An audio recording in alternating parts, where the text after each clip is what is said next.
बुंदेलखंड में उत्तर प्रदेश के नोएडा की तर्ज पर दूसरे औद्योगिक शहर को विकसित करने के लिए लाई गई बीड़ा योजना के तहत चयनित किए गए 33 गांव के ग्राम प्रधानों ने आज ग्राम पंचायत में विकास कार्यों पर रोक लगाए जाने के विरोध में जिलाधिकारी समेत सत्ताधारी जनप्रतिनिधियों को ज्ञापन देकर इस रोक को तत्काल हटाए जाने की मांग की है।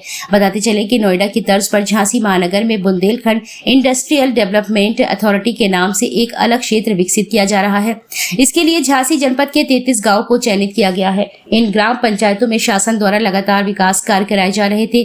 राष्ट्रीय पंचायती राज ग्राम प्रधान संगठन उत्तर प्रदेश के जिलाध्यक्ष प्रबल प्रताप सिंह राजपूत के नेतृत्व में कलेक्ट्रेट पहुंचे। इन गांव के प्रधानों ने बताया कि विकास खंड अधिकारी बबीना द्वारा ग्राम पंचायत अधिकारी व ग्राम प्रधानों को ग्राम पंचायत के अंदर हो रहे किसी भी तरह के विकास कार्यों को न किए जाने के निर्देश दिए गए हैं। जो काम चल रहे हैं उन्हें भी तत्काल प्रभाव से रोके जाने के लिए कहा गया है। इसकी वजह से ग्राम पंचायत में हो रहे विकास कार्यों में लगे मजदूरों को मजदूरी नहीं मिल पा रही है और गांव का विकास भी नहीं हो पा रहा है। ग्राम प्रधानों का कहना यह भी था कि जो गांव चयनित किए गए हैं उनमें चयन की सीमा से ग्राम पंचायत 1 किलोमीटर दूर है। ऐसे में ग्राम पंचायत उस सीमा के अंतर्गत ही नहीं आ रही है। इसके बाद भी विकास कार्यों पर रोक लगाया जाना समझ से परे है।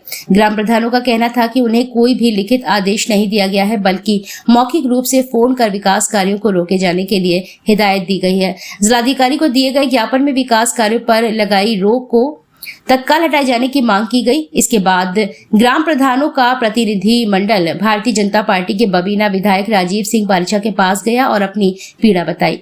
बबीना विधायक ने बताया कि ग्राम प्रधानों द्वारा उन्हें ज्ञापन दिया गया है और इस संबंध में वे आला अधिकारियों से बातचीत करेंगे। उन्होंने स्पष्ट कहा कि ग्राम पंचायत के अंदर हो रहे विकास कार्यों को रोका जाना समझ से परे है। एक तरफ हमारी सरकार विकास कार्यों को तरजीह दे रही है, प्रधानमंत्री गांव के किसके सम्मान के लिए चिंतित है, और दूसरी तरफ इस तरह के मौखिक आदेश होना समझ से परे है। इसलिए उच्च अधिकारियों से इस संबंध में गंभीरता पूर्वक वार्ता की जाएगी। निश्चित रूप से कहीं ना कहीं कोई ना कोई गलतफहमी है। भारतीय जनता पार्टी की सरकार किसानों की सरकार है। पूरे प्रदेश में, पूरे जनपद में ओलावृष्टि से प्रभावित किसानों को फिर से मुआवजा दिए जाने की शुरुआत की गई है और जल्द ही प्रभावित किसानों को 100% मुआवजा दिया जाएगा। ग्राम प्रधानों के प्रतिनिधि मंडल में मुख्य रूप से मंडल अध्यक्ष प्रदीप टांडा, खजुराहा बुजुर्ग के प्रधान नरेंद्र सिंह राजपूत, बैदौरा प्रधान नरेंद्र सिंह नरवरिया, कोटखेरा प्रधान राम मिलन, चमरौआ प्रधान हरिकिशन मुरारी, प्रधान महेंद्र कुमार डगरवाहा, प्रधान अंजलि डगरिया, रुद्र प्रधान प्रभुदयाल इमलिया, प्रधान लक्ष्मी साहू बदनपुर, प्रधान जितेंद्र कुमार बछौनी, प्रधान माधव सिंह पुनावली, कला प्रधान जय सिंह गोवरा, प्रधान मुकेश डोमागोर, प्रधान द्रौपदी राय सहित कई लोग शामिल रहे। राम मिलन यादव, प्रधान कोटखेरा। क्या समस्या लेके आए? आज हम सब लोग प्रधान संगठन के माध्यम से जो 33 गांव में बीड़ा की ज़मीन गई है, वो 33 गांव के सारे प्रधान यहाँ खड़े हैं, आपको नज़र आ रहे हैं। तो अभी एक आदेश आया है कि 33 गाँव में जो विकास कार्य हैं उनको रोक दिया जाए। तो ये गलत है भाई। जो जहाँ बीड़ा ने जो अधिकृत नंबर बनने जो किए हैं कि हमने इतने गाटे संख्या लिए हैं बीड़ा में, तो उनको छोड़ के बकाया जो गांव के अंदर जो ज़मीन बची है, गांव के अंदर जो 100 मीटर की परिधि में जो ज़मीन बची है, उस पर हम विकास कार्य करा सकते हैं। और गांव के अंदर जितनी भी आबादी है उसके अंदर हम नाली, एफएक्स, आवास, अच्छा आवासों पर भी रोक लगा दी। तो ये गलत है। प्रधान इस चीज़ की हम सब लोग विरोध कर रहे हैं कि इस तरीके का नहीं होना चाहिए। एकाएक आपने आदेश दे दिया कि प्रधानों को सारे ये काम रोक दिए जाए, तो ये गलत है। हम लोगों की जो मजदूर है बेचारे, उनको मजदूरी नहीं मिल पाएगी। ये विकास कार्य इस तरीके से नहीं रोकना चाहिए। अभी 2 साल और हैं, पूरे 5 साल हो जाए।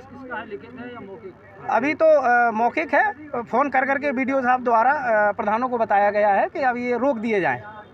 अगर आपकी मांगे नहीं मानी तो आप क्या करेंगे? अगर हमारी मांगे नहीं मानी तो हम लोग आंदोलन करेंगे सारे प्रधान मिलकर कि ये गलत है भाई। 5 साल हम लोगों को पूरा काम कर दिया है, जनप्रतिनिधि चुनकर आए हैं, तो हम लोग 5 साल बराबर काम करेंगे। उसके बाद यदि बीड़ा में जाती है ज़मीन तो गांव तो जान ही रहे हैं 100 मीटर के दायरे में छूट रहा है, तो उसमें तो हम लोग काम करा सकते हैं।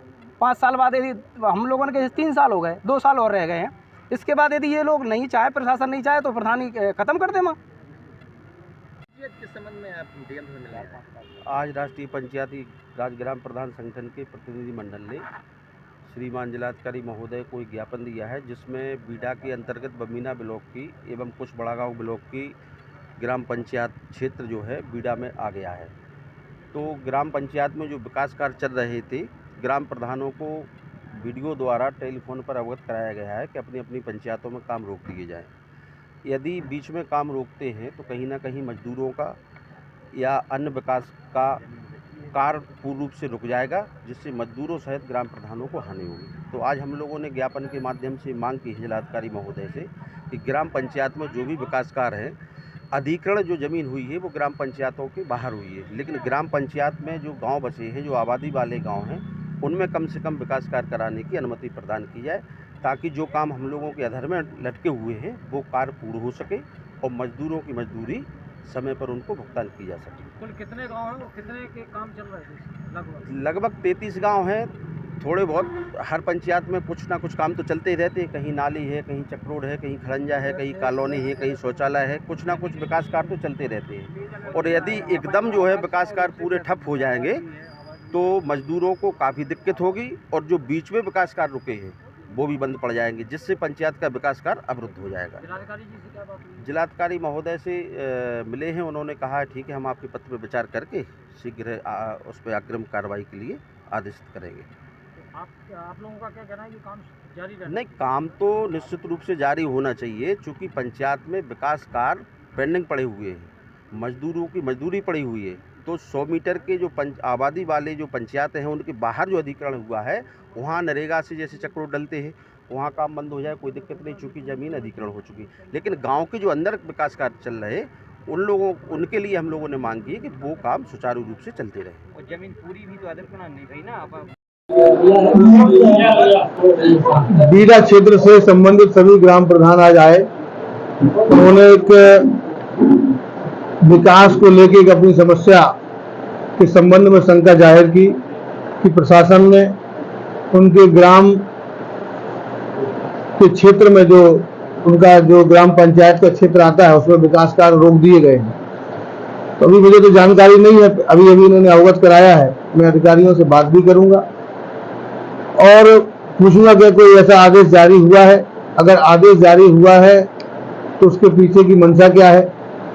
और मुझे नहीं लगता है कि जब तक कोई वैकल्पिक व्यवस्था सरकार की तरफ से लागू नहीं होती है तब तक कोई विकास कार्य रोके जा सकते हैं। जब तक सरकार अपनी बीडा की पूरी एजेंसी जब पावर में होगी, उसके बाद धन होगा, विकास के कार्य जब वो स्वयं करेगी, तो हो सकता है तब जाके निर्णय लेना ठीक रहेगा। क्योंकि हम लोग तो उन 33 गांव में बड़े व्यापक स्तर पे विकास कराना चाहते हैं।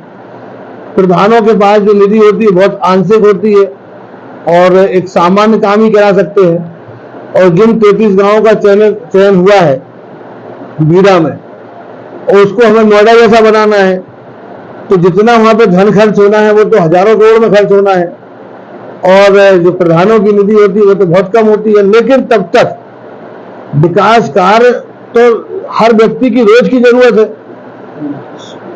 सड़क बनना है, नाली बनना है, झाड़ू लगना है, नाली साफ होना है, पुलिया बननी है, एपेक्स लगना है, पानी बटना है, हैंडपंप का रिवोर होना है। तमाम व्यक्तियों के, वहां के रहने वाले ग्रामीणों के जीवन से जुड़ी हुई समस्या है, जिनको प्रधान लगातार उन समस्याओं के निदान के लिए काम करते हैं। तो अभी मैं जानकारी करूंगा और मुझे पूरी उम्मीद है कि ये हो सकता है कंफ्यूजन रहा होगा। ऐसा हो नहीं सकता, क्योंकि ये सरकार हमारी और बेहतर विकास करना चाहती है और बड़े व्यापक स्तर पर विकास करना चाहती है। तो विकास को रोकेगी कैसे? कहीं कंफ्यूजन हुआ होगा। मैं अधिकारियों से बात कर लूंगा और ये कंफ्यूजन पूरी तरीके से समाप्त हो जाए। प्रधानों का कहना है कि वीडियो के फोन आए, कोई लिखित आदेश नहीं, कोई आ ही नहीं सकता, ना कोई फोन आए। कहीं ना कहीं कंफ्यूजन हुआ होगा। ना तो बीडा के क्षेत्र में प्रधानमंत्री आवास का निर्माण रुकेगा, ना शौचालय का निर्माण रुकेगा, ना किसी गरीब व्यक्ति की पेंशन बाधित होगी। ये तमाम भ्रम फैलाने की कोशिश है। यहाँ तक कि अब तो चुनाव निकट गया है। मैं आपके माध्यम से बता दूं कि जो ओलावृष्टि से प्रभावित गांव हैं या जो ओलावृष्टि से प्रभावित किसान हैं, उन किसानों को भी मुआवजा पूरी तरीके से मिलेगा, किसी का रुकेगा नहीं। चाहे लोगों ने वोट भाजपा को दिया हो चाहे ना दिया हो, किसान, संपूर्ण किसान हमारे दृष्टि में हमारे किसान हैं, हमारे राज्य के किसान हैं, हमारे जिले के किसान हैं। हम वोटों की वजह से किसानों को नहीं देखते हैं। उनका नुकसान हुआ है, सरकार उसकी भरपाई कर रही है। अधिकतर किसानों की भरपाई हो गई थी। जो किसान रह गए थे उनकी भी भरपाई होना शुरू हो गई होगी, क्योंकि सबकी सूची बनकर तैयार हो गई थी।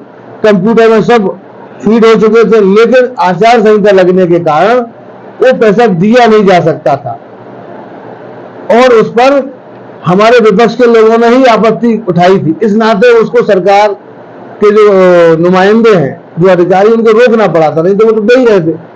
अब खैर चुनाव भी निपट गया, आचार संहिता भी समाप्त हो गई, नई सरकार भी बन गई है और सरकार ने, आपने देखा होगा कि मोदी जी ने शुरुआत कहां से की, किसानों के सम्मान के लिए, किसानों की आर्थिक स्थिति को मजबूत करने के लिए। और आज माननीय प्रधानमंत्री जी बनारस पहुंचने वाले हैं और सबको सम्मान निधि बड़े व्यापक स्तर पर मिलने वाली है, लगभग 20,000 करोड़ रुपए मिलने वाला है किसानों को। तो ये किसानों की सरकार है। किसानों को हम बेहतर से बेहतर जीवन कैसे दे सकते हैं, उसके लिए काम करने वाली सरकार है। कंफ्यूजन में बिल्कुल ना रहें लोग, ये कंफ्यूजन में ही अभी पिछले चुनाव में लोग रहे। मेरा निवेदन है कंफ्यूजन से बाहर निकलें। इस बुंदेलखंड को हमें देश के मजबूत जो तरक्कीशुदा राज्य हैं उनके स्तर पर ले जाना है, तो उसमें सहयोग किसानों का भी चाहिए, क्षेत्रवासियों का सहयोग चाहिए। वो सहयोग दें। आगे आने वाले 10 सालों में हमारे बुंदेलखंड की जवानी, बुंदेलखंड का जवान, बुंदेलखंड का बेटा बाहर नहीं जाएगा, बल्कि बाहर के लोग बुंदेलखंड में आएंगे और अपनी किस्मत को और ज्यादा सुंदर और तरक्की